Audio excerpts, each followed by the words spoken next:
Oke, saya kira udah jam 1 ya. Kita mulai perkuliahannya. Sambil menunggu rekan Anda yang lain. Ya. Selamat siang. Pada siang hari ini kita sebelumnya mohon maaf, cek sound suara saya kedengaran dengan jelas ya. Jelas, Pak. Oke ya. Jelas, Pak. Aman, Pak. Aman terkendali ya. Oke ya. Oke. Nah, selamat siang. Kita pada sore hari ini, pada siang hari ini melaksanakan perkuliahan transmisi dan distribusi. Ya, sampai saat ini jumlah peserta yang hadir 16 orang. Kalau saya melihat di tabelnya pesertanya, sepertinya mahasiswanya cukup banyak. Ntar kita melihat ini.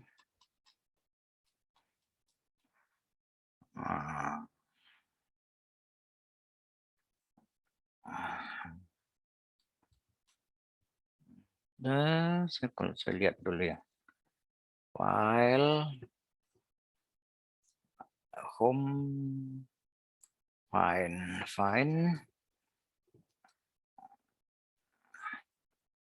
admin.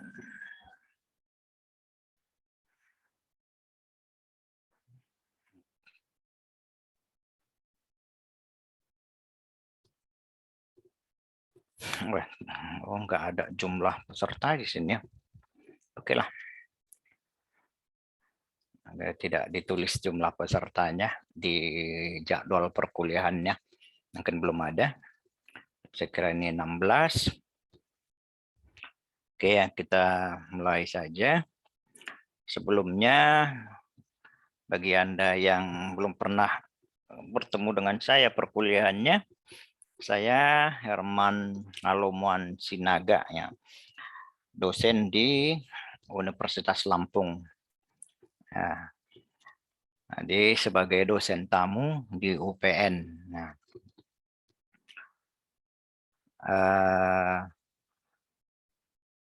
untuk mata kuliah ini saya akan mengajar full ya. Saya akan mengajar full mulai dari pertemuan pertama kita sampai ke ujian akhir semester ya. Bagi Anda juga yang mengikuti mata kuliah analisis sistem tenaga, saya menjadi dosen pendamping ya untuk mata kuliah tersebut dengan dosen utama dari UPN. Jadi saya mungkin masuk nanti sekitar 6 kali kalau saya tidak salah ya. Nah, untuk mata kuliah kita ini mana share-nya? Share yang disampaikan ke saya itu seperti ini. Inilah silabus kita ya. Silabus kita transmisi dan distribusi tenaga listrik. Nah, materinya itu transmisi sesuai dengan namanya di sini.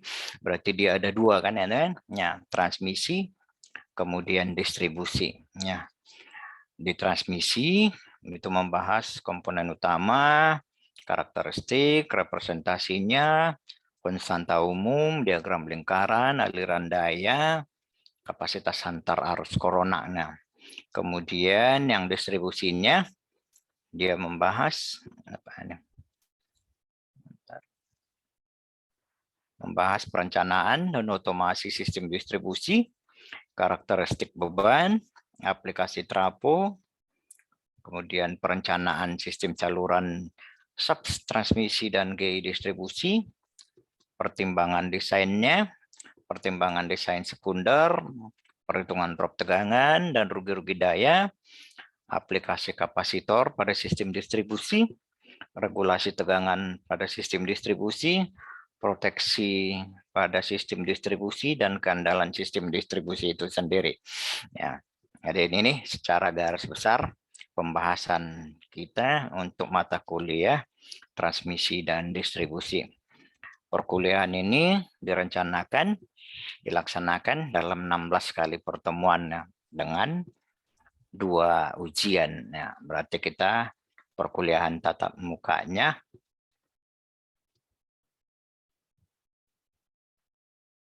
oke, Anda bisa melihat ini ya, screen-nya ini. Bisa, Pak. Masuk ya. Saya sudah share tadi, kok baru muncul teksnya. Orangnya baru muncul teksnya, partisipan bisa melihat share screen Anda. Oke ya. Jadi ini pertemuan kita nanti ada 14 kuliah dan kemudian 2 kali ujian. Ada UTS dan kemudian ujian akhir semester. Ya. Mungkin tantangan terbesar kita sampai saat ini barangkali adalah masalah kesehatan ya. Jadi jaga-jaga kesehatan Anda, termasuk juga saya sendiri ya, supaya kita bisa sehat sampai selesai perkuliahan ini ya. Nah, perkuliahan kita ini dilaksanakan full secara online. Ya. Kalau secara offline, saya kira akan sangat sulit ya, harus pergi saya ke Jakarta. Ya. Belum lagi si COVID sekarang lagi muncul yang baru di Jakarta sudah ya. Ke Lampung ini masih sedikit yang sepertinya yang terkena, yang varian yang baru. Tapi sudah mulai. Ya. Oke, jadi semoga kita sehat sampai selesai perkuliahan dan juga sampai Anda lulus tentunya. Nah, kita mulai saja perkuliahannya. Oh ya, sebelumnya seharusnya di setiap kali pertemuan pertama RPS itu harus disampaikan oleh dosennya. Tetapi mohon maaf untuk mata kuliah ini, karena saya baru mendapatkan silabusnya kemarin, jadi belum sempat dibuatkan RPS-nya. Dan RPS-nya seharusnya itu sudah ada, tapi tidak tahu kenapa belum juga diberikannya. Ya. Atau memang tidak ada ya, tapi harusnya memang ada. Nah, ya, moga-moga minggu depan saya bisa memberikan RPS-nya ke Anda. Jadi dengan RPS, Anda bisa melihat kira-kira pertemuan kita minggu berikutnya apa, kemudian Anda bisa mempersiapkan sebelum memulai perkuliahannya. Ya. Jadi ini untuk silabus dan RPS kita. Dan sekarang kita bahas materi kita. Nah, oke ya. Nah, dalam pertemuan kita, perkuliahan kita ini, karena ini bersifat online, sangat sulit untuk menanya satu persatu kepada Anda ya. Jadi kalau ada pertanyaan dari Anda, silahkan. Maksud saya akan sulit untuk menanya Anda satu persatu, untuk memeriksa Anda satu persatu gitu ya.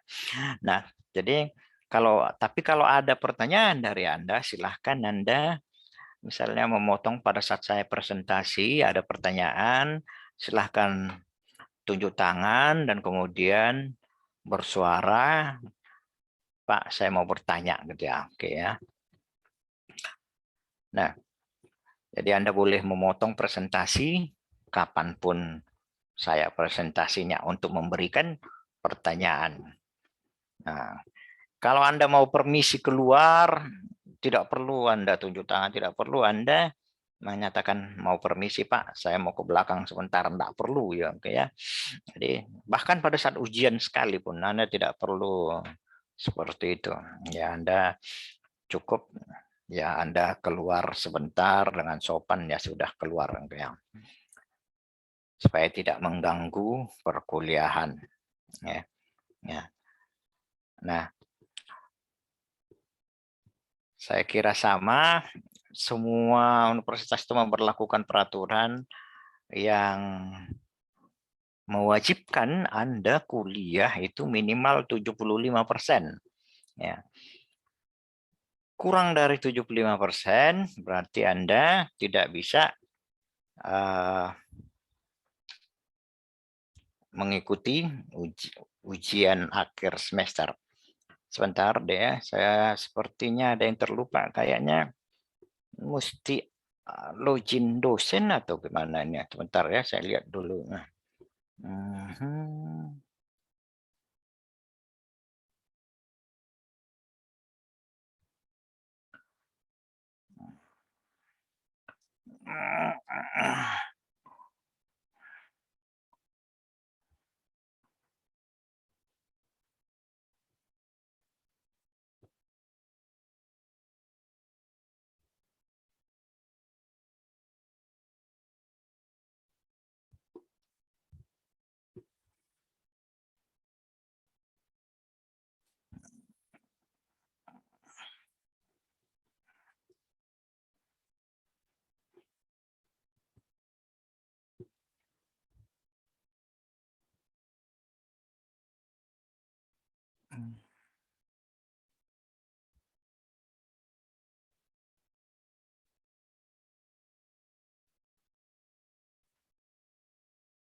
Iya, Anda absensinya harus online ya. Sebentar deh, saya aktifkan. Saya lihat dulu.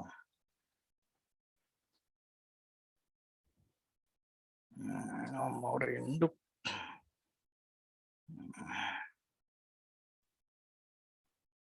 Bentar.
Oh, manual toh. Yang mengisikan absensi dosennya secara manual. Oke dah. Ya berarti saya akan mengisikan absensi Anda. Kira-kira saya akan mengambil absensinya di pertengahan perkuliahan, kemudian nanti saya inputkan secara manual ya. Oke ya, kita lanjutkan dengan materi perkuliahan kita. Oke, materinya yang sudah saya share ke Anda. Oke, ini sekarang bisa terlihat. Bisa, Pak. Oke ya. Nah, kita ini mata kuliahnya transmisi dan distribusi. Dengan pembahasannya kira-kiranya adalah seperti di sini dan juga nanti disesuaikan dengan di silabusnya. Oke. Jadi transmisinya, pendahuluan, sistem tenaga listrik seperti apa, kemudian transmisi arus secara, dan kemudian sistem tegangannya. Kemudian kita membahas komponen utama saluran, kemudian transmisi sebagai penyalur daya, dan transmisi itu dibagi berdasarkan tingkat panjangnya. Dia ada yang saluran yang pendek, medium, dan panjang.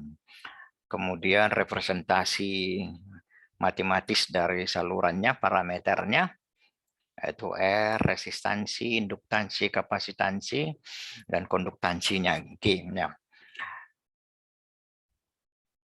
Kemudian geometric mean distance-nya ataupun faktor dari konstruksinya sebenarnya ini ya, konstruksi dari si saluran transmisi ya. Kalau distribusi ya relatif sangat jarang yang ada GMD dan GMR ya, karena distribusi biasanya hanya menggunakan kawat tunggal ya. Kemudian gelombang berjalan pada saluran transmisinya di sini ya. Inilah di transmisi yang kita bahasnya. Nah, yang menjadi daftar pustakanya ini hanya sebagai panduan ya. Anda boleh pakai buku apa saja ya, tidak harus buku ini. Ada juga buku yang lain, saya kira ada karangan yang lain yang juga bagus ya. Saya lupa mungkin minggu depan saya beritahukan dah kalau ingat lagi. Nah, tapi ini buku kita yang utamanya Stephenson Elemen Power System Analysis. Nah, tapi ini hanya sebagian nanti yang kita pakai yang dari Stephenson ini. Ini ada sudah bukunya ini yang berbahasa Indonesianya sudah ada kalau Anda kesulitan untuk membaca yang berbahasa Inggrisnya. Nah, ini makanya Stephenson ini dipakai sebagai yang pertama di sini. Yang membahas mengenai transmisinya di bagian sampai ke bagian pertengahannya di transmisinya dia ya. Kemudian buku yang paling umum dipergunakan untuk distribusi, buku karangan Turan Gunan, yaitu Electric Power Transmission System Engineering Analysis and Design ya. Ini untuk yang power transmissionnya. Kemudian kalau Kimbak ini yang untuk yang transmisi arus searahnya ya. Dan juga kita menggunakan arus menandar teknik tenaga listrik yang jilid 2-nya yang transmisi. Dan kemudian juga ada karangan Cotton ini Transmission and Distribution of Electric Energy ya. Dan buku karangan dari grup Westinghouse Electrical Transmission and Distribution on Reference Book-nya ya. Jadi ini sangat bagus untuk reference book-nya sebagai pembahasannya, contoh-contohnya nantinya ya, transmisi dan distribusinya.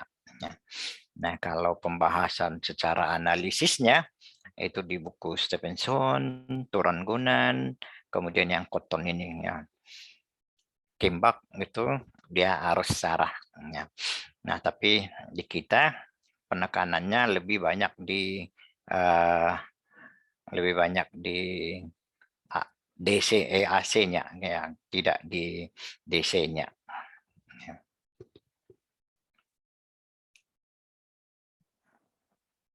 Oke. Nah, sebagai pendahuluannya di sini kita ini gambarnya gambar transmisinya. Nah, gambar transmisinya ini kita melihat sini ada gambarnya dua gitu ya. Yang paling umum kita lihat yang di kanannya ini ya. Saya kurang tahu di Jawa sudah ada nggak yang di kirinya ini dek. Udah ada pernah Anda melihat untuk yang tegangan tingginya? Ada yang pernah melihat? Sepertinya belum ya. Biasanya adalah yang ini Mas ya. Modelnya tower seperti ini ya. Ya, jadi ini untuk yang transmisinya. Kalau distribusi di kita dia menggunakan biasanya tegangannya lebih rendah, karena tegangannya lebih rendah, maka dimensi dari tiangnya pun menjadi jauh lebih kecil ya. Nah, Kita mulai pembahasannya dengan sistem tenaga listrik. Kenapa kita membicarakan transmisi dan distribusi? Kan? Suatu sistem tenaga listrik dimulai dari adanya pembangkit ya. Pembangkit di sini, pembangkit itu akan menghasilkan energi listrik. Ya, pembangkit ini pasangan dari penggerak mula dengan generatornya ya. Penggerak mula memutar generator, generator menghasilkan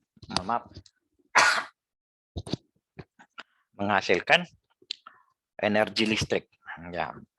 Nah, karena energi listrik yang dihasilkan oleh generator biasanya berada dalam orde tegangan yang relatif rendah ya, relatif dikatakan relatif ya karena perkembangan teknologi itu selalu berkembang terus. Kalau dulunya tegangan supersar itu sudah tinggi, tapi sekarang menjadi dikatakan rendah. Jadi dia kita katakan sebagai relatif rendah. Ya. Maksimum ini pembangkit dari generator biasanya itu hanya tidak sampai dia 33. Biasanya normal itu 33, walau ada juga yang 66 kilovolt ya di sini dari generator, tapi sangat jarang. Biasanya ada di orde 33 atau bahkan lebih rendah ya, bisa 11 malah atau 9 ya, 9 kilovolt oke ya dari generatornya ya. Nah, si pembangkit ini tentunya energi listrik perlu disalurkan ke beban di sini ya, ke beban di sini. Dan terkadang generator itu letaknya sangat jauh dari bebannya ya, sangat jauh dari bebannya ya. Kalau dia sangat dekat, katakan misalnya generatornya itu berada di Tanjung Priok untuk melayani beban di Jakarta, maka mungkin tidak perlu ada transmisi. Langsung masuk distribusi, tegangan outputnya si generator, katakan 33 kilovolt, 33 kilovolt, kemudian kita distribusikan. Ya, tidak perlu ada ditransmisikan di tegangan 500 kilovolt. Ya.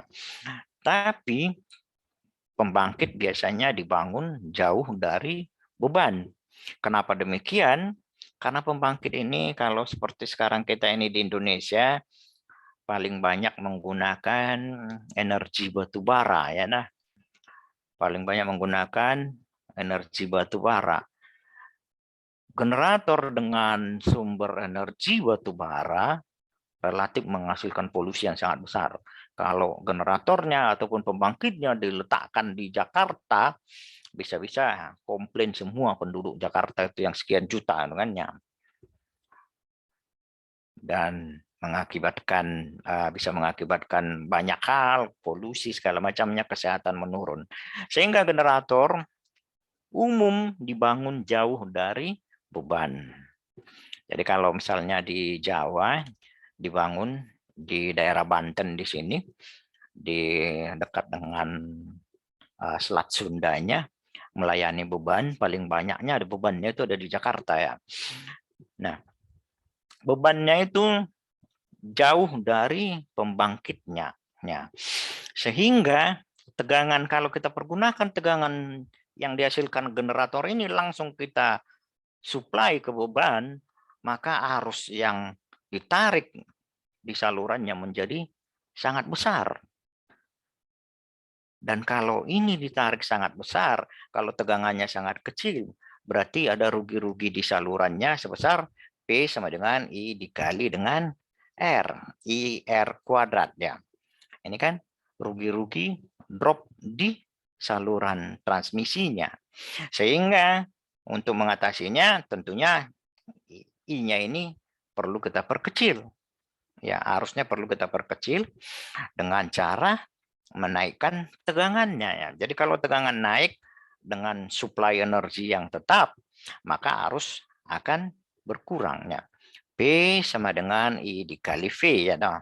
Ya, kita cerita sekarang Kospi-nya, Kospi 1 dulu supaya kita menggunakan P-nya di sini. Kalau misalnya energinya mau tetap, kalau tegangannya kita naikkan, maka kalau ini kita naikkan, maka arusnya ini akan berkurang. Kalau arusnya berkurang berarti rugi-rugi di saluran akan berkurang. Sehingga kita menaikkan tegangan yang dihasilkan oleh generator. Generator menghasilkan 33 kilovolt, kemudian kita naikkan tegangannya sampai kita perhitungan ekonomisnya yang menghasilkan paling ekonomis. Dan dengan demikian arusnya yang paling kecil, sehingga drop di saluran transmisinya atau rugi-rugi di saluran transmisinya menjadi kecil. Ya. Nah, dari generator tadi, tegangan kita naikkan dengan menggunakan trafo step up, kemudian kita supply ke transmisinya. Di beban, tentunya kita tidak mungkin menggunakan tegangan tinggi. Ya. Tidak ada tegangan di rumah kita itu yang menggunakan sampai orde kilovolt normalnya, ya kan? Ya, kecuali Anda membuat usaha di rumah, nah barangkali ya. Ya. Apalagi sampai 500 kilovolt. Ya. Kalau di Jawa sekarang menggunakan transmisinya 500 kilovolt, ya kan? Jawa Bali ya. Tidak ada 500 kilovolt. Sehingga kalau bebannya ini, beban kita di sini ini normalnya rumah ya 220 volt ya. Ya kan? 220 volt. Maka perlu diturunkan dengan menggunakan trafo step down. Dengan menurunkan tegangan, maka tegangan tersebut, energi listrik yang dihasilkan oleh generator bisa aman kita supply ke bebannya di sini. Jadi inilah diagram singkat saluran transmisi, selalu terdiri dari generator yang menghasilkan energi listrik, kemudian transmisinya. Nah, penghubungan antara generator dengan transmisinya kita pergunakan trafo step up untuk menaikkan tegangan supaya tegangannya dinaikkan, sehingga dengan untuk menyuplai daya yang sama arusnya bisa berkurang. Dan kemudian di sisi beban kita pergunakan sebuah trafo step down untuk menurunkan tegangan sampai ke level tegangan yang diperlukan oleh beban. Ya. Nah, kalau kita umumnya, kalau yang di Jawa dia menggunakan transmisinya 500 kilovolt. Ya, kemudian di distribusinya di sini setelah turun dari step down tapi masih distribusi, kemudian berarti nanti ada lagi di sini trafo untuk rumahan. Untuk distribusinya biasanya kita menggunakan 20 kilovolt, kemudian di rumahan itu ataupun konsumen umum menggunakan 220 volt. Ya. Kenapa saya katakan konsumen umum? Karena ada juga konsumen yang menggunakan 20 kilovolt. Ini langsung ya. Ya. Jadi kalau konsumen industri dia bahkan terkadang perlu yang masih dalam orde 20 kilovolt. Ya. Jadi inilah gambaran sistem tenaga listrik. Generator, trafo step up, kemudian transmisi, trafo step down, kemudian distribusi ke bebannya. Ya. Nah, dari sinilah perlunya kita membahas transmisi dan distribusi energi listrik. Ya. Dari sinilah kita perlunya membahas transmisi dan distribusi energi listrik yang dihasilkan oleh pembangkit. Ya. Jadi penekanannya bagaimana kita mentransmisikan energi listrik yang dihasilkan oleh pembangkit. Kemudian mendistribusikannya ke beban. Jadi kalau batas yang mau kita bicarakan hanyalah batas dari G di sini, gardu ini kemari, kemudian dari sini kemari ya untuk distribusinya ya. Jadi kita tidak membahas di trafo step up-nya dan juga trafo step down-nya di sini, dan juga tidak membahas gardunya ini sendiri. Nah, jadi hanya di transmisi dan distribusinya.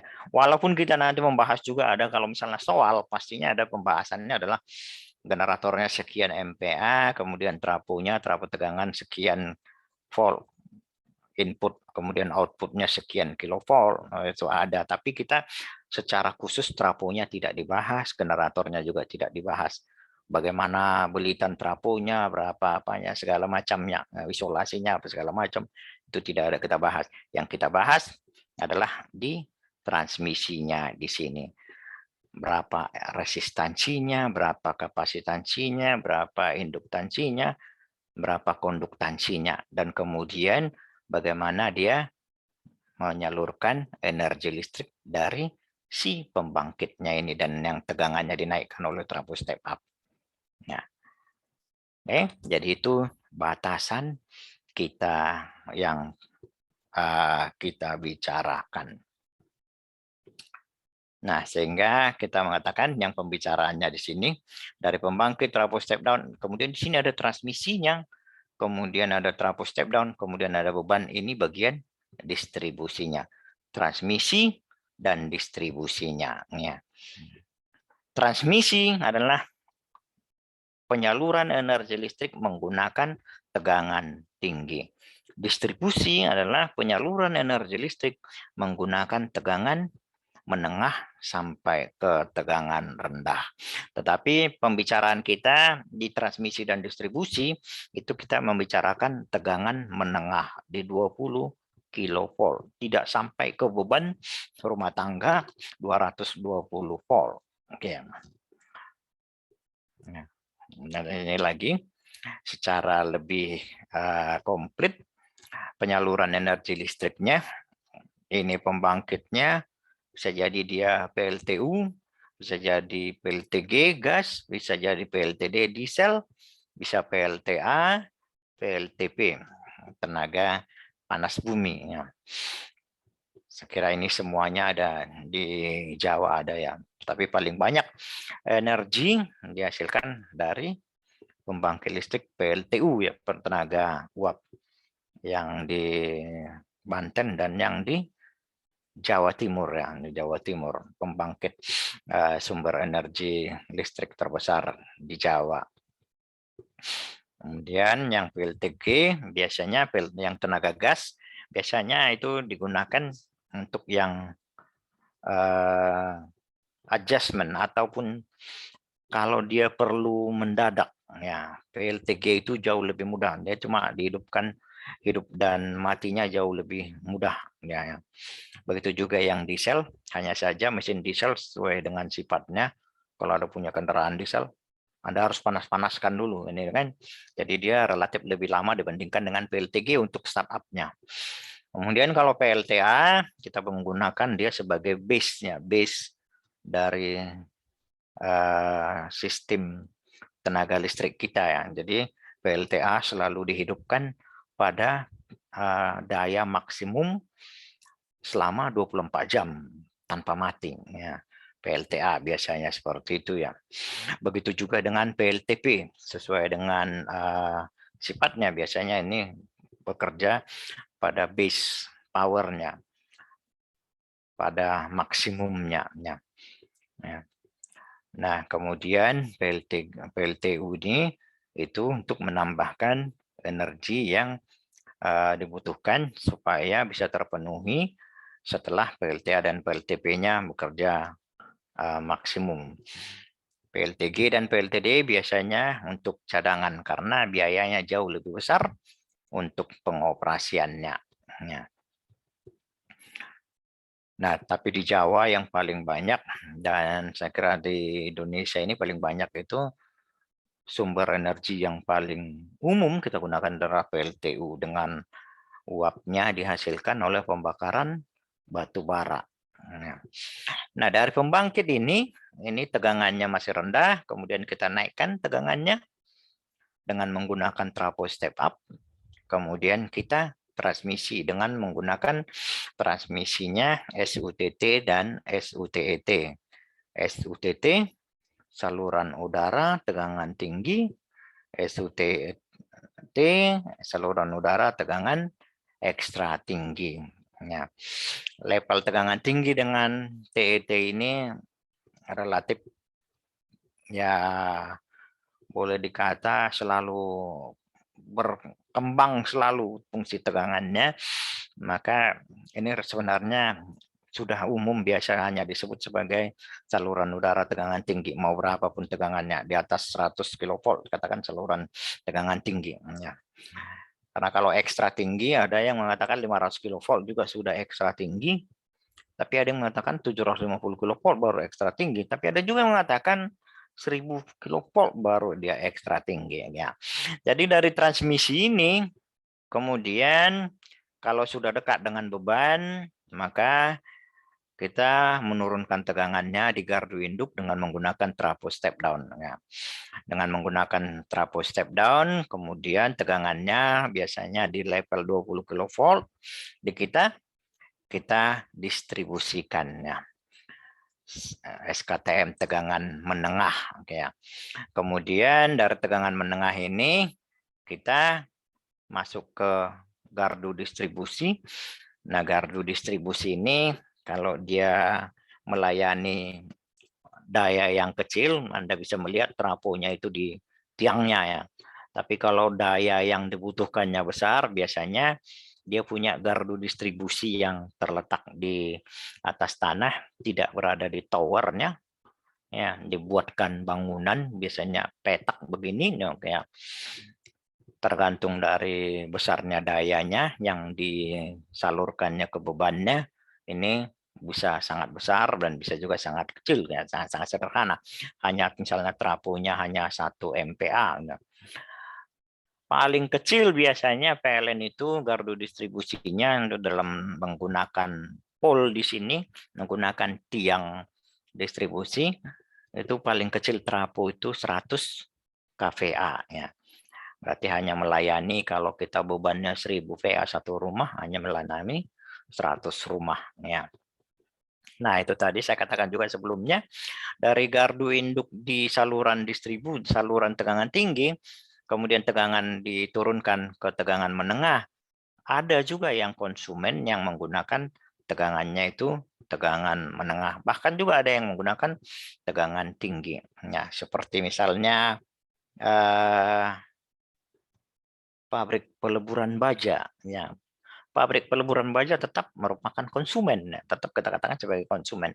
Dan dia membutuhkan energi yang sangat besar. Energi yang sangat besar, supaya bisa energi sangat besar dimanfaatkannya, maka tentunya dia tidak mau rugi banyak ya di salurannya, maka tegangannya yang dia butuhkan, yang perlu digunakan juga adalah tegangan tinggi. Seperti Krakatau Steel ya. Dia bisa jadi dia menggunakan tegangan di atas 100 kV, 150 kV. Ya.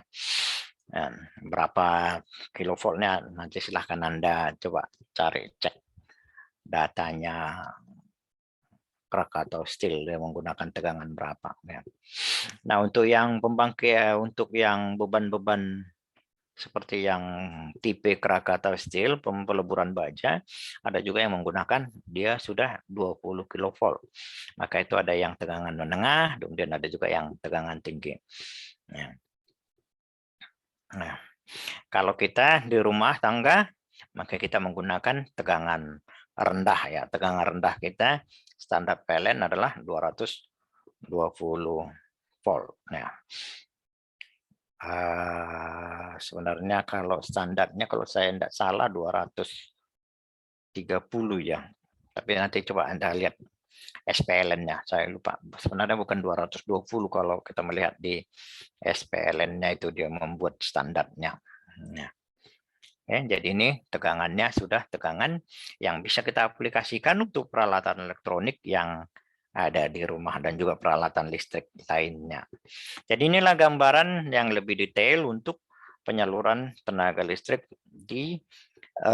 dari pembangkit sampai ke konsumennya. Konsumen rumah tangga dan konsumen industri. Nah,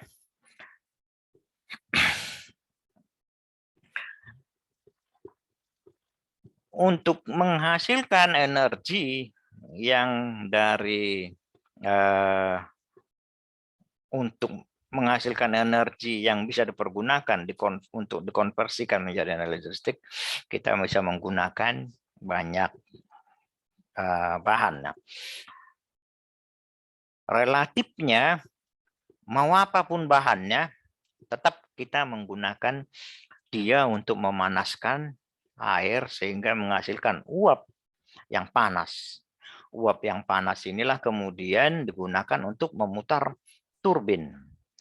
Dikatakan uap, mungkin kalau uap kita secara definitifnya sehari-harinya kita akan mengatakan masih dengan kadar air yang besar ya. Tapi kalau di pembangkit, uap yang dihasilkan itu sangat kering ya. Jadi kadar airnya itu sangat-sangat kecil. Jadi dia uapnya uap panas sekali sehingga dia bisa dialirkan dengan menjadi lebih cepat. Bisa Anda kalau Anda memasak air dengan menggunakan ketel ya, ketel air di rumah misalnya, kalau dianya sudah sangat panas maka dia uapnya itu bisa menyembur lebih kencang ya. Nah, di pembangkit itu uapnya bisa jauh lebih panas ya, lebih panas dari yang kita merebus itu tentunya jauh lebih panas ya. Dan dia sangat kering. Kenapa dia harus sangat kering? Karena kalau dia masih ada uap airnya kemudian kita semburkan ke turbin, turbinnya itu bisa mengalami kerusakan ya.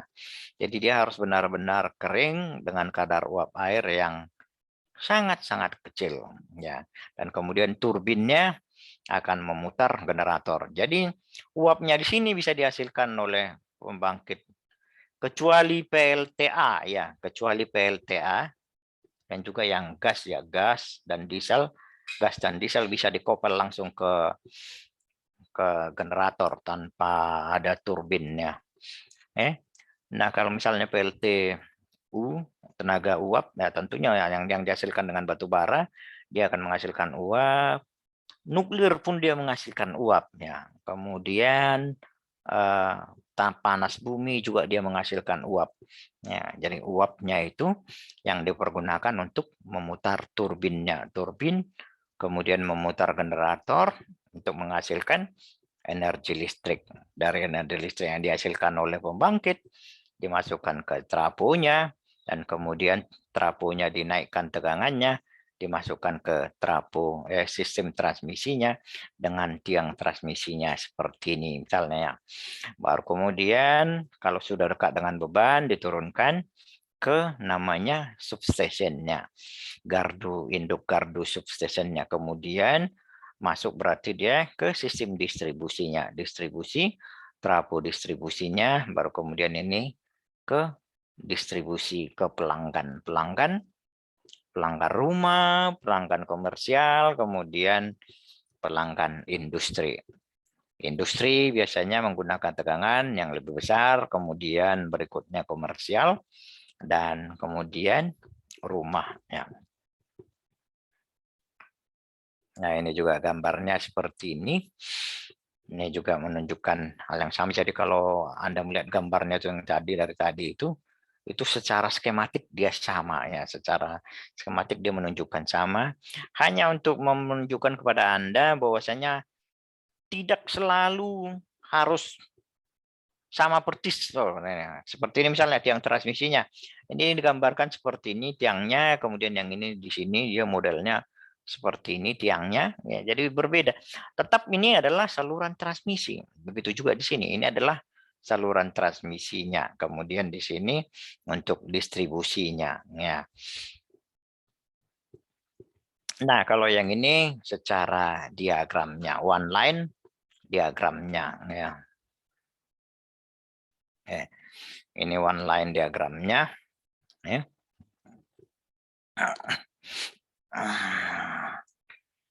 Ini generatornya, kemudian trafo. Nah, di generator di pembangkit itu sendiri tentunya dia membutuhkan energi listrik, maka ada beban di pembangkitnya sendiri.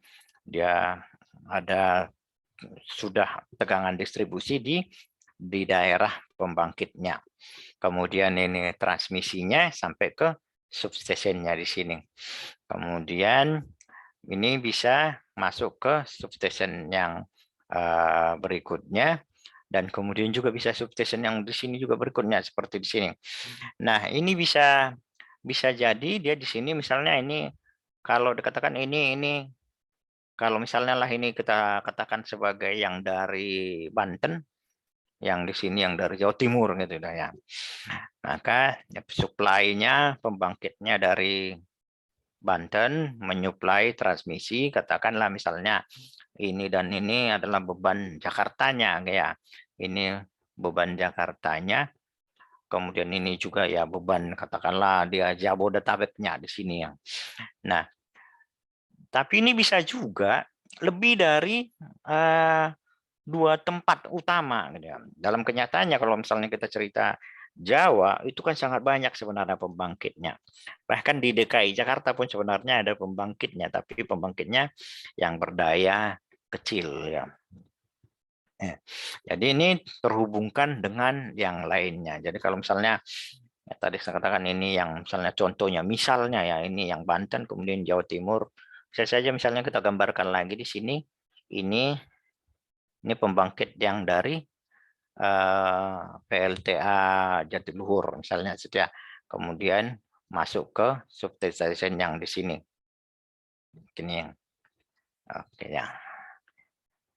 Di sini gardunya, kemudian ini trafonya di sini.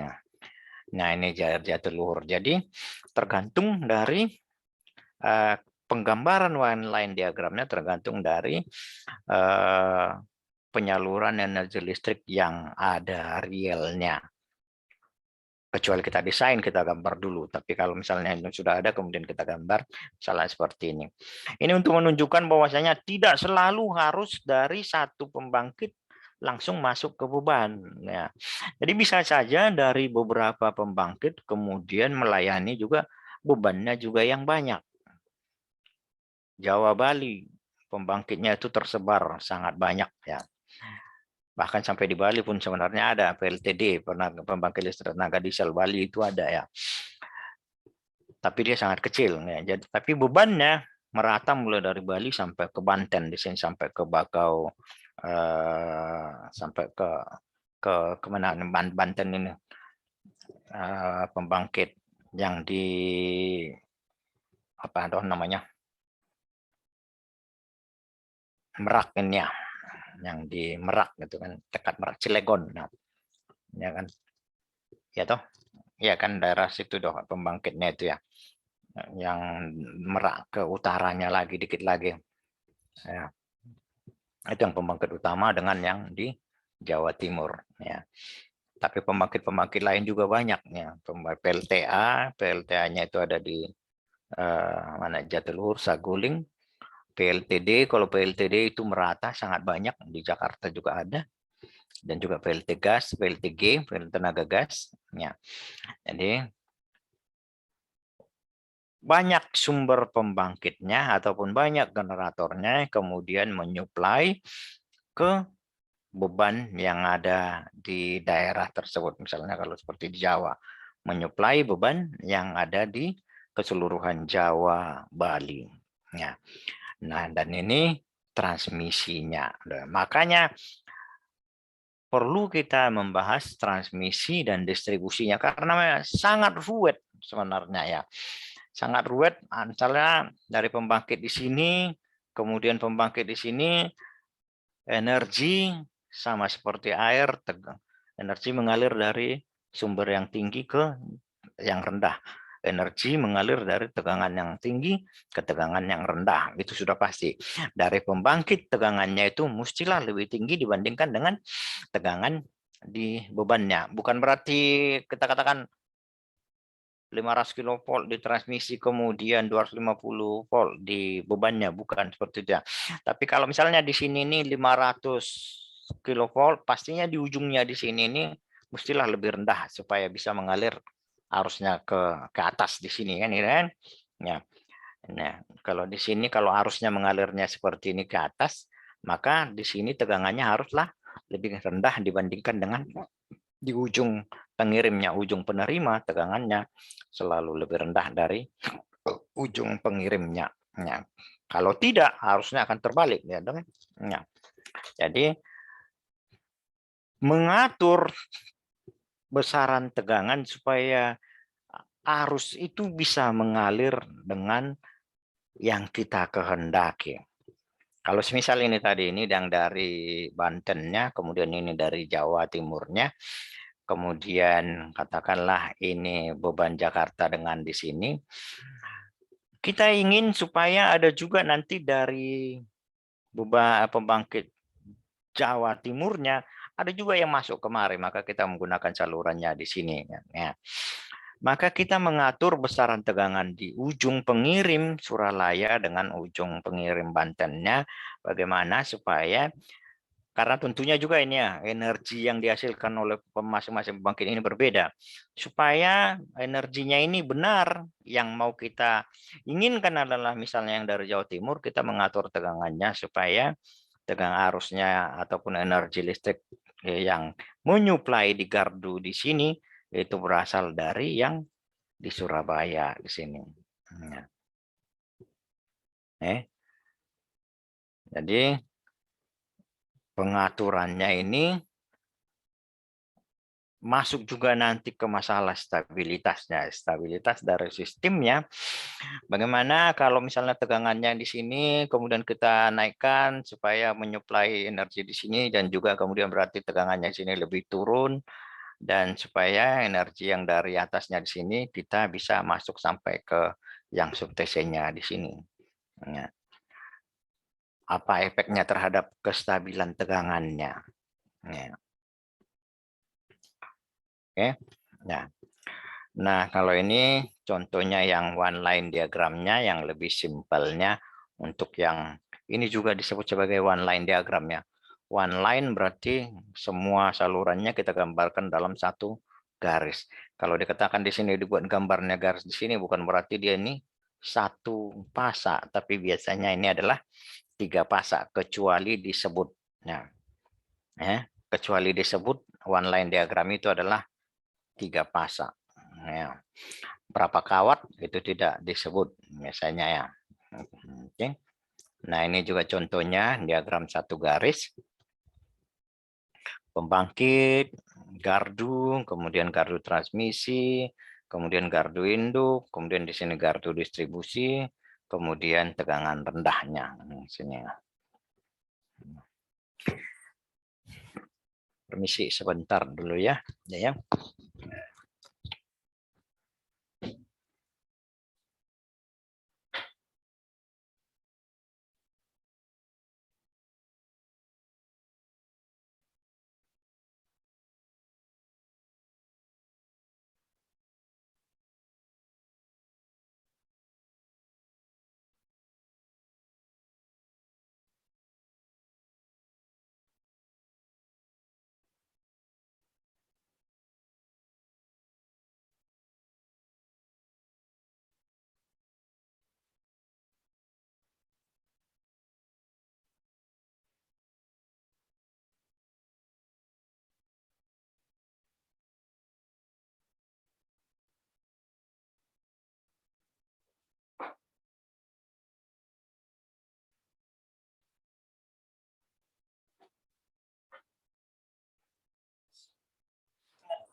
Oke, kita lanjutkan. Masih dengan saya? Masih mendengar Anda? Kalau ada pertanyaan silahkan langsung dipotong, ataupun diskusi silahkan langsung dipotong ya. Nah, jenis saluran distribusi itu yang primer katakan 10-20 kV, tapi kalau di kita umumnya adalah 20 kV ya. Kemudian sekunder di bawah 1 kV, kalau di kita standarnya di 220 volt. Kemudian transmisi atau subtransmisi dia 20 sampai ke 70 kV dan umumnya 30 kV ya. Kemudian saluran transmisi itu adalah yang tegangannya di atas 70 kV ya. Ya. Nah, penyaluran energi itu sendiri bisa dilakukan dengan dua jenis tegangan yang ada ya, tegangan bolak-balik dan juga tegangan searah. Kalau di kita sekarang ini hanya ada transmisi tegangan bolak-balik ya, belum ada yang searah. Kalau tidak salah sepertinya ini yang nantinya yang kalau dia transmisi searah yang rencana menghubungkan antara Jawa dengan Sumatera ya. Jadi Selat Banten direncanakan dihubungkan antara Jawa dengan Sumatera dengan menggunakan sistem DC ya. Umum digunakan kalau dia melewati laut sehingga menjadi kabel ya, menjadi bawah laut, umum menggunakan tegangan searah. Tetapi itu juga harus ada jarak tertentunya ya, jarak tertentunya. Ya. Untuk transmisi sistem AC, kita membutuhkan transformator. Kita menyalurkan energinya dalam bentuk tegangannya bolak-balik. Nah, kalau dia sistemnya di tegangan bolak-balik itu ada yang 3 fasa dan kemudian ada yang 1 fasa. Kalau 3 fasa jelas itu dibandingkan dengan 1 fasa daya yang disalurkan lebih besar ya. Kemudian nilai sesaatnya lebih konstan. Kenapa lebih konstan? Kalau kita melihat grafik 3 fasanya, tegangan untuk sesaatnya dia lebih nilai sesaatnya dia, energi sesaatnya dia itu lebih konstan ya. Kemudian medan putar magnet lebih mudah untuk didapat dibandingkan dengan 1 fasanya ya, generator 1 fasa. Bahkan sekarang ini semua generator pembangkit listrik itu 3 fasa ya. Nah, mungkin pertanyaannya kenapa 3 fasa? Kenapa enggak 6 fasa gitu kan ya? Kenapa enggak digunakan 6 fasa? Karena kalau dikatakan di sini daya yang disalurkan lebih besar, 6 fasa kan lebih besar. Nilai sesaatnya juga jauh dia lebih konstan dibandingkan dengan yang 3 fasa. Kira-kira ada yang komentar Anda deh. Apa kira-kira? Kenapa enggak dikembangkan sistem 6 fasa? Kenapa mentok di 3 fasa? Kalau saat ini dikembangkan 6 fasa kan bisa saja sebenarnya. Ya. Kenapa tidak kita kembangkan sistem 6 fasa deh? Ayo deh. Kenapa? Siapa yang mau ngasih komentarnya?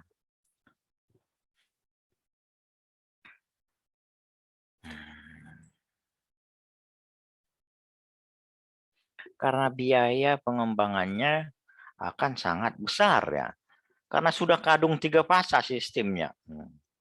Kalau ada orang membuat sistem 6 fasa sekarang mau disambungkannya kemana kan gitu kan ya. Nggak bisa kan. Mau kalau harus disambungkan ke sistem 3 fasa bisa, tapi harus dikonvert dulu dia menjadi sistem 3 fasa lagi. Ya, jadi apakah lebih menguntungkan kalau dikembangkan sistem 6 fasa? Mungkin saja iya, tapi kalau itu dilakukan sekarang berarti kita butuh semuanya sistem 6 fasa juga ya. Salurannya 6 fasa, pembangkitnya 6 fasa, trafonya juga 6 fasa. Akan membutuhkan biaya yang sangat besar. Secara teknisnya mungkin saja tidak. Ya.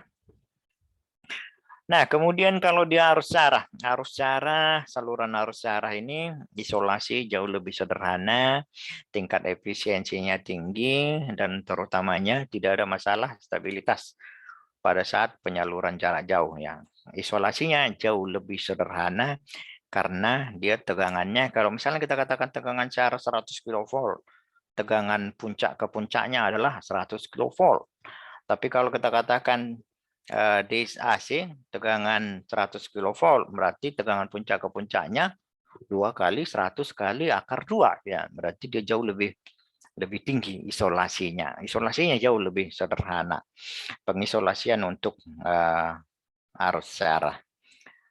Dan karena dianya arus searah, tegangannya konstan, arusnya konstan, efisiensinya juga jauh lebih tinggi. Dan terutama masalah stabilitasnya. Tidak ada cerita mengenai stabilitas yang terganggu untuk yang ya, kalau gangguan itu ada, tapi maksudnya kalau misalnya terjadi perubahan beban tidak ada terlalu permasalahannya. Stabilitas penyaluran arus secara jauh lebih sederhana dan hampir tidak ada masalah kalaupun dia penyaluran jarak jauh, karena tidak ada cerita kospinya yang kalau dia di AC dia selalu ada kospinya penyalurannya ya. Nah, penyaluran sistem DC yang ekonomis jika penyaluran, tapi di sini angkanya ini relatif ya, selalu berkembang untuk setiap tahunnya. Nah, di sini tapi di sini dituliskan saluran udara itu misalnya dia ekonomisnya dia di 640 km. Kemudian yang break even-nya dia untuk penyalurannya 640-nya break even-nya, ekonomisnya di 830 ini. Kemudian saluran kabel dia malah lebih pendek ya, jauh lebih pendek, dia di 50 km ya. Nah, kalau misalnya kita katakan dia 50 km, mungkin antara Jawa dengan Bali tidak sampai 50 km, tapi kalau jaraknya sebenarnya pulaunya ya, tapi kan tetap tidak mungkin gardunya langsung dibangun pas di tepi pantainya ya, tapi bisa jadi masih masuk ke dalam, kemudian juga saluran yang lain mungkin dia masih bisa jauh lebih panjang dari jarak antara Jawa dengan Sumateranya sebenarnya ya. Kalau jarak terdekat antara Jawa Sumatera misalnya dalam peta itu kita lihat paling mungkin sekitar 20-an kilo ya. Kalau kabel itu mungkin tidak ekonomis secara matematisnya kita menggunakan yang DC ya. Nah, biaya terbesar dari saluran DC itu adalah inverter dan konverternya ya. Merubah tegangan dari AC ke DC, kemudian dari DC ke AC ya. Jadi kalau misalnya digabungkan antara Sumatera dengan Jawa, tegangan di Sumatera itu sudah menggunakan transmisi dan distribusinya tegangan AC. Kemudian di Jawa juga demikian. Nah, kalau dihubungkan dengan sistem DC berarti kita membutuhkan konverter dan inverter. Tapi kalau kita mentransmisikannya menggunakan tegangan AC, kita hanya membutuhkan gardu ya kan. Gardu distribusi, gardu substation ya. Substation di Jawa dan kemudian substation di Sumateranya seperti Jawa Bali ya. Nah, tapi kalau dia sangat panjang di atas misalnya katakan kalau di ini kan katakan break even-nya dia penyalurannya 50 km itu. Kalau misalnya dia sangat panjang 100 km berarti sudah jauh lebih ekonomis kita menggunakan sistem DC. Dengan sistem DC ekonomisnya dia terutamanya sebagai contohnya adalah kawat transmisinya sendiri, kabel transmisinya sendiri ya. Kalau di sistem 3 fase berarti kita perlu menggunakan 3 kawat dan juga atau 3 kabel. Tapi kalau sistem DC kita bisa menggunakan hanya 1. Ya. Ya. Bagaimana dengan netralnya? Netralnya bisa atau arus untuk baliknya kita bisa menggunakan bumi ya dalam kasus misalnya kita menggunakan sistem DC. Ya. Jadi biaya terbesarnya kalau dia sistem DC itu adalah tadi konverter dan inverter. Transmisinya sendiri dia jauh lebih murah. Mengisolasi tegangannya, tegangan syarah jauh lebih murah. Salurannya hanya ada 1. Tidak ada faktor daya ataupun kospinya karena kospinya DC selalu 1. Sehingga jauh lebih mudah stabilitasnya. Nah, untuk menyalurkan saluran arus syarah itu bisa dengan seperti di sini contohnya ya. dari sistem arus sara, arus bolak-balik di sini, kemudian arus bolak-balik bisa dikirimkan. Kalau ini misalnya dengan kita menggunakan untuk yang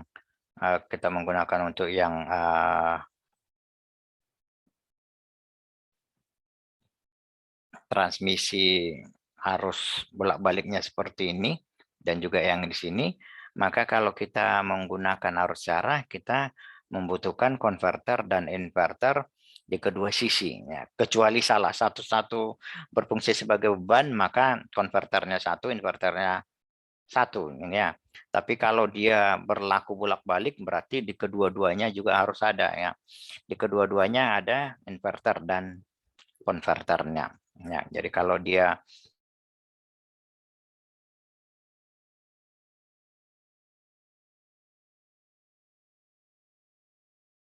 satu buah inverter, satu buah konverter, dan kemudian satu buah inverternya.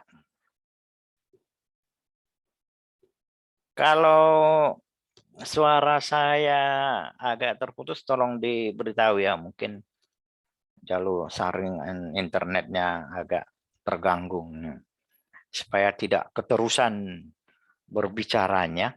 Ya, suara saya masih kedengaran jelas? Jelas, Pak. Oke ya. Nah, kemudian ini yang sistem dengan dua saluran di sini. Yang di bawahnya ini dia menggunakan konverter, kemudian inverter. Nah, sistem seperti ini kalau dia misalnya dia dihubungkan di sini supaya bisa men-switch. Kalau semisal salurannya ini satu terputus, nah kemudian suplainya hanya dari sini, kemudian suplainya berarti masuk kemari, dan kemudian ini di-on-kan, kemudian masuk kemari ya. Dalam posisi normalnya mungkin masing-masing saluran saja ini yang bekerja nih ya. Tapi kalau salah satu terganggu, maka bisa kita gunakan dengan mengoperasikan dengan mengatur switchingnya ini supaya bisa terlayani semuanya. Ya. Nah, ya. Nah, secara umum dikatakan pada sistem DC itu menggunakan dua buah konduktor tentunya. Kalau kita lihatnya itu ada yang positif, kemudian ada yang nolnya ya. Tapi terkadang itu bisa menggunakan tanah untuk arus baliknya, pengantar baliknya, atau juga air lautnya. Ya. Tapi ada nanti itu kekurangan ke permasalahannya ya. Kalau seperti di Jawa barangkali kalau misalnya jadi antara Sumatera dengan Jawa dihubungkan, barangkali tidak bisa digunakan tanah ataupun air laut sebagai arus baliknya ya. Kalau digunakan tanah dan atau air laut sebagai arus baliknya, maka mungkin Anda tentunya sudah belajar di teori medan ya. Jempol kiri atau kanan ya? Kaidah jempol tangan kiri atau tangan kanan, Dek? Adek? Kalau jempolnya adalah arusnya, kan? Kemudian ini medan listriknya, kan gitu kan? Ya. Iya, Pak, tangan kanan, Pak. Ya kan, kiri kan? Tangan kiri kan? Tangan kiri kan? Kalau ini arusnya ke atas, maka dia medannya demikian, atau searah jarum jam kan itu dah. Ini. Kalau kita melihatnya gini, kalau arusnya ke arah kita, maka medannya searah jarum jam. Kan? Nah, kalau digunakan tanah sebagai konduktor untuk pengantar balik ataupun airnya sebagai pengantar balik, tentunya ada arus mengalir di tanahnya ataupun airnya, ya kan? Nah, kalau itu mengalir, maka sesuai dengan kaidah tangan kanan, kaidah tangan kanan, kaidah tangan kanan ya. Ya, Dek. Saya kok jadi lupa nah. Iya, Pak. Kalau FBI, FBL, FBL itu baru tangan kanan. Ini Medan tangan kiri dong, ini kan. Itu, tapi apalah itu nanti Anda pastikanlah dulu itu ya nanti ya. Tapi yang dihasilkan adalah medan magnet. Kalau air laut ataupun tanah kita gunakan sebagai arus balik, maka tentunya akan menghasilkan medan magnet. Sehingga kalau kapal lewat dari atasnya, itu kan ada kompas. Ya, ada kompas. Ada medan magnet di airnya besar, maka kompasnya itu bisa error kan gitu kan, GPS-nya juga menjadi bisa error-errornya. Ya. Jadi salah satu permasalahan terbesar kalau menggunakan tanah ataupun air laut sebagai konduktor penghantar baliknya. Ya. Nah, kemudian permasalahannya karena biaya terbesar itu adalah di konverter dan inverternya. Konverternya tentunya ataupun juga inverternya tentunya tidaklah seperti konverter ataupun inverter yang kita pakai di rumahan kecil dulu kan. Walaupun komponennya juga sebenarnya adalah sama, adalah IGBT juga. Nah, tapi dia kapasitas dayanya sangat besar sehingga biayanya sangat besar. Konverter dan inverter sistem transmisi DC itu sangat besar. Nah, ini kalau dia misalnya konverter di sisi kirim, inverter di sisi terima, ini berarti kalau penyaluran energinya satu arah ya. Kalau dia dua arah berarti di dua-dua sisinya harus ada konverter dan inverternya. Nah, tapi secara umum biasanya diupayakan supaya ini hanya ada satu, ya kan? Hanya ada satu dari ujung pengirim dan ujung penerima. Nah, kayak Nah, dan kemudian penyalurannya seperti ini di sini. Ini macam-macamnya, jenis-jenisnya, transmisinya. Kalau ini transmisinya, ini yang dikatakan sebagai monopolar, sesuai dengan namanya, berarti polaritasnya satu. Dia boleh kita gunakan di sini, hanya menggunakan satu buah salurannya di sini. Kemudian baliknya dia kawat menggunakan tanah sebagai pengantarnya. Ya. Kemudian yang bipolar, dia di sini dia menggunakan dua buah kawatnya di sini. Ya. Nah, kalau bipolar ini tidak akan ada efek magnetiknya ataupun sangat kecil karena positif dan negatifnya ini akan berada dalam posisi yang berdekatan, ya kan? Kalau dua buah dia berdekatan, satu ngadap ke atas, satu ngadap ke bawah, maka tentunya medan magnetnya akan saling meniadakan ya. Jadi itu keuntungan terbesar kalau bipolarnya. Kerugiannya tentunya. Nah, kalau di sini ya jelas ini kan kawatnya ini berarti kita menggunakan dua buah ya.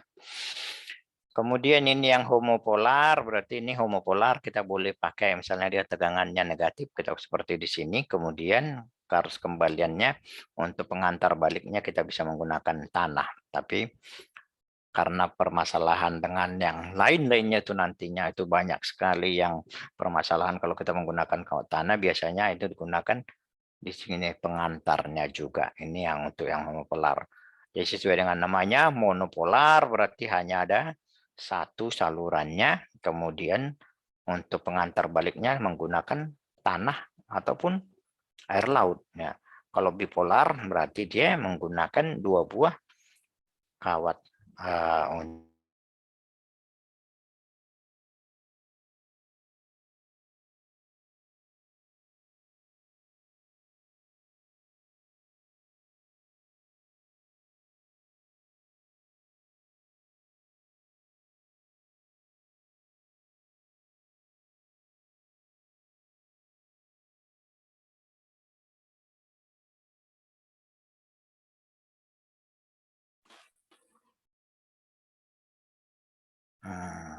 mohon maaf terputus tadi ya.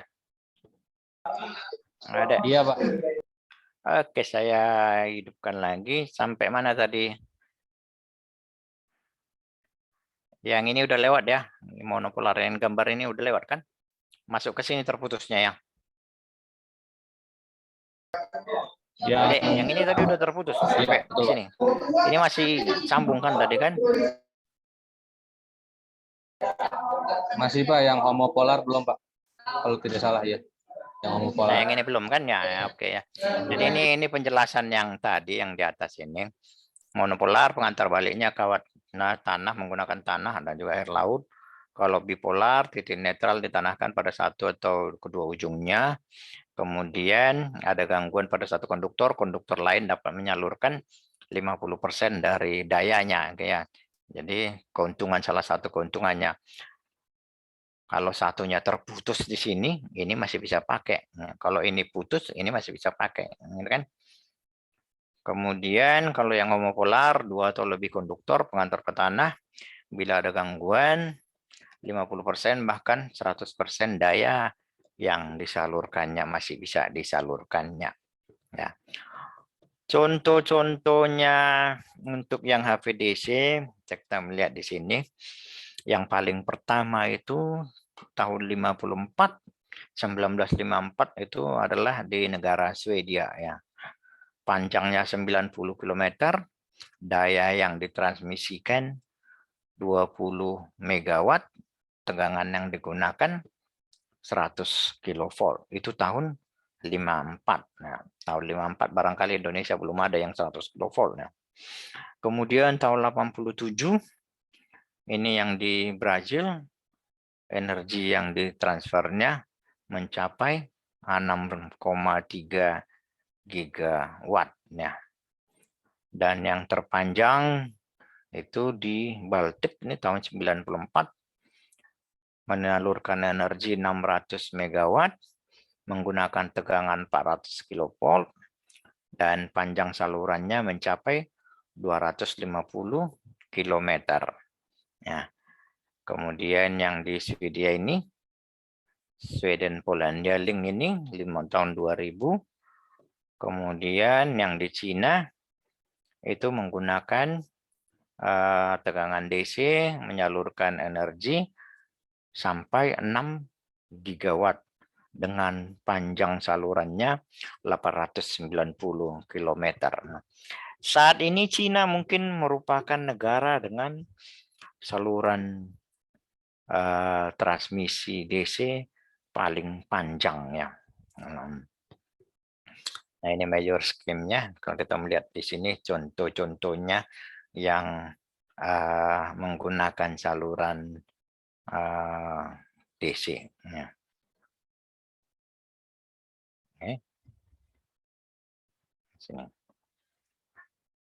Yang terakhir yang di sini datanya di sini menggunakan itu adalah yang bendungan Trijos ini yang di Cina tahun 2000 dengan daya 3000, tegangan yang digunakan 500 kilovolt, panjang salurannya tidak ada disebut, tapi satunya yang tahun 2000-nya dia tuh mencapai 960 kilometer. Ya.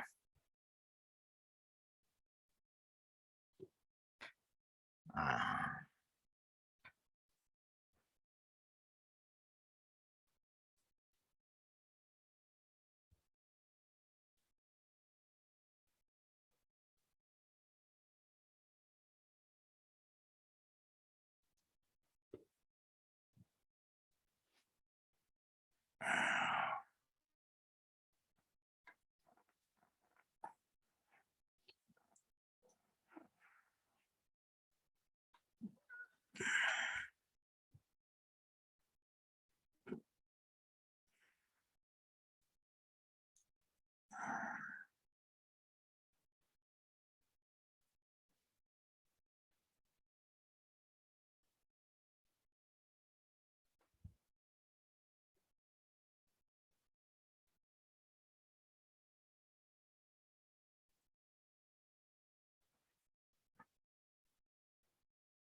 Nah, untuk itu materi kita untuk hari ini sebagai pendahuluan untuk perkuliahan kita. Oke.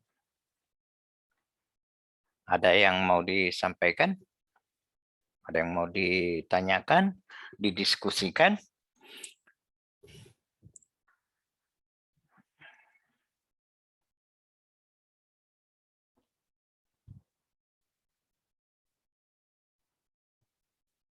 Kalau tidak ada, sebentar, Anda jangan keluar dulu. Saya ambil absensinya. Mana?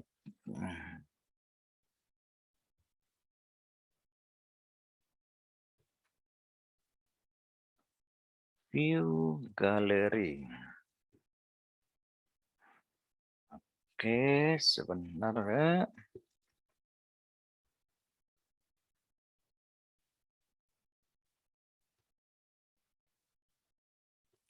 Tolong Anda hidupkan kameranya sebentar, saya ambilkan absensi Anda.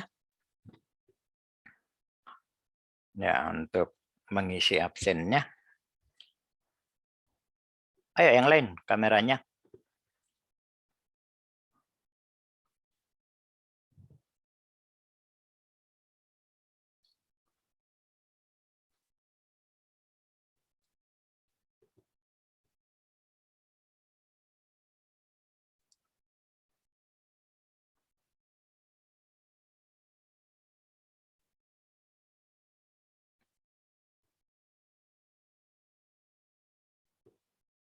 Ayo, masih ada beberapa orang yang belum.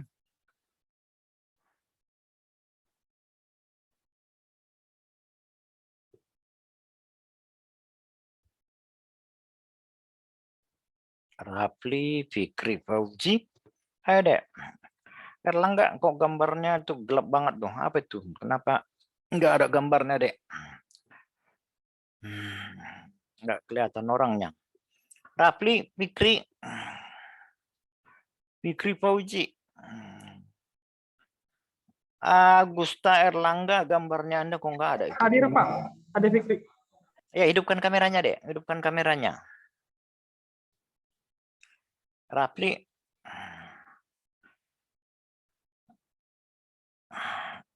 Nah, kenapa mati lagi nih Augusta Erlangga ini? Augusta Erlangga, Rafli. Loh, kenapa tuh bermasalah, dek? Rafli, nggak ada respon. Makanya Rafli jangan pakai iPhone. Itu iPhone itu kayaknya nggak cocok untuk kuliah kali. Pakai Android aja lah. Iya kan, dek ya? Fikri, tanda hidupkan dulu. Biar saya ambil dulu gambarnya. Bentar. Bentar, print screen. Bentar ya, saya pindahkan. Paint. Paste. Oke. Nah, apa nih? Kamera bermasalah. Nah, oke dah. Oke, demikian pertemuan kita hari ini. Kita jumpa minggu depan di hari yang sama, waktu yang sama. Dan untuk tugas Anda di hari ini, pertemuan pertama kita ini akan saya kirimkan ke grup WA-nya ya. Jadi Anda kumpulkan sebelum hari Senin atau katakanlah hari Sabtu ya. Hari Sabtu Anda kumpulkan supaya jangan terganggu malam minggu Anda kumpulkan sebelum hari Sabtu. Pengumpulan terakhirnya hari Jumat jam 24.00 ya. Jadi tugasnya sederhana sekali. Tugasnya sederhana, Anda membandingkan bagaimana sistem transmisi distribusi kita dengan negara lain. Anda boleh ngambil contohnya dari internet, itu sangat mudah ya. Dan kemudian satu yang realita ya. Anda foto, gambar, transmisi dan distribusi yang ada di dekat rumah Anda ya. Jadi kalau ada transmisi dekat rumah Anda, silakan Anda foto, kemudian berikan penjelasan bagian-bagiannya. Saya akan kirimkan untuk tugasnya ke grup WA-nya. Nanti silakan Anda lihat di grup WA-nya. Oke, terima kasih. Sampai jumpa minggu depan. Jangan lupa untuk tugasnya. Silahkan logout jika tidak ada pertanyaan.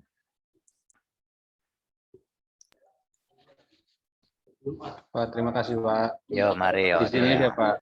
Yo, mari deh. Terima kasih Pak. Yep. Terima kasih, Pak. Tama Wijaya.